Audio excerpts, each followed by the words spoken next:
As we're going to talk about, it's not just about Nicole becoming tropical and exactly where it goes and how strong it gets. Which is part of the story. It's definitely part of it, but it's about how large Nicole itself is going to be and how it pairs with that high to the north to produce that large area of onshore flow. And because of its large size, starting off subtropical and sprawling, even when it becomes tropical, it'll still be a fairly large system.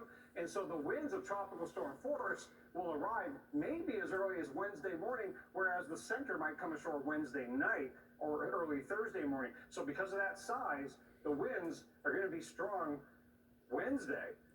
During the day. So tomorrow's an important preparation day before that happens. Because things really go downhill for a lot of people on Wednesday. Even if the rain doesn't necessarily arrive right away, but the winds are going to be here. Yeah, because what happens Wednesday is this low, Nicole, and this high pass.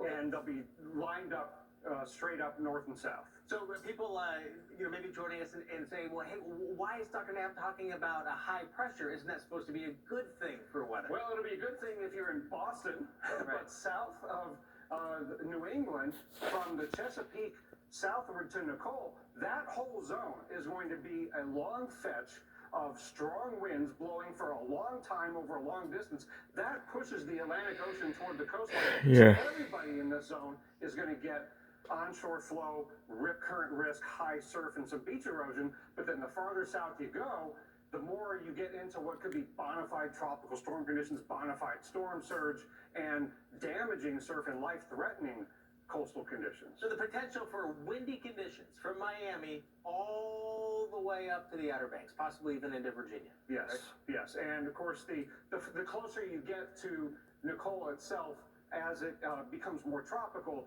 the more you're going to get, tropical storm, hurricane force winds maybe, and storm surge, not just coastal flooding, but it's going to be bad everywhere. And that's Tuesday, Wednesday, Thursday, but watch how the bend of the track takes us into a position where you have onshore flow in South Carolina and North Carolina on Friday, because as the center's coming by here, onshore flow continues in North Carolina. So it's going to be a rough many days from Florida to the Chesapeake. And it's only Monday here. You already saw how breezy and windy Now, it is. the good news is tomorrow for Election Day, I think most people will be able to get out and do what they need to do, vote, prepare.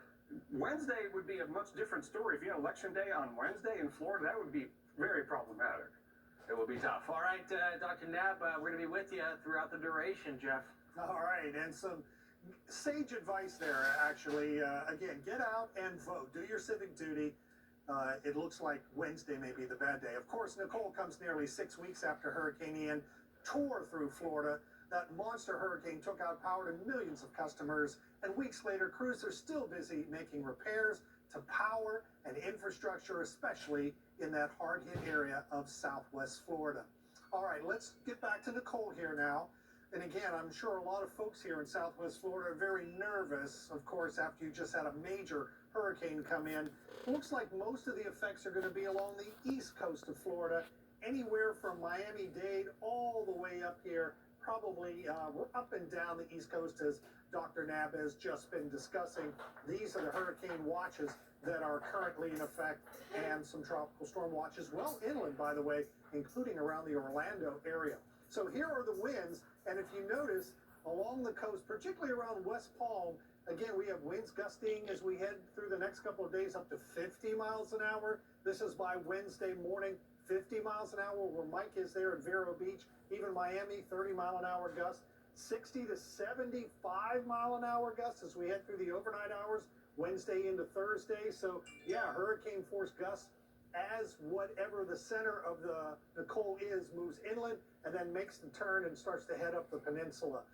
There could be some locally heavy rain with this as well. We don't think that the rain is going to be a major issue with this system, but it is going to cause or raise the possibility of some localized flooding going on, where you could get as much as maybe 3 to 5 inches of rain. That is what the European model is showing in these yellow shaded areas here along parts of the Gold Coast, also up around Daytona Beach. As we look at the GFS model or the US model, it's a little bit more widespread here, but still about 3 to 5 inches worth of rain. And again, that can cause some localized flooding. As Mike Seidel mentioned earlier, we're not in a drought here, so we don't desperately need this rain. But by the same token, too much rain is too much rain. All right, let's get back over to Dr. Knapp. He's going to talk a little bit more about probably what the main threat is, and that is the storm surge. Yeah, and Jeff, for northeastern Florida, this could be similar to Ian, just with a little bit less rainfall-induced flooding like you were describing, but we need to keep a close watch on Nicole's storm surge threat. Storm surge proved to be catastrophic with Hurricane Ian in southwest Florida.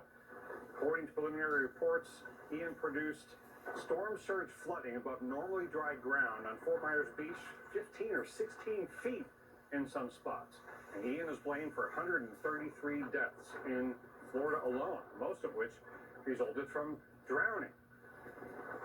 Now, storm surge is going to be different this time than in Ian. This is not a repeat of Ian by any stretch for southwest Florida. You're not going to get storm surge.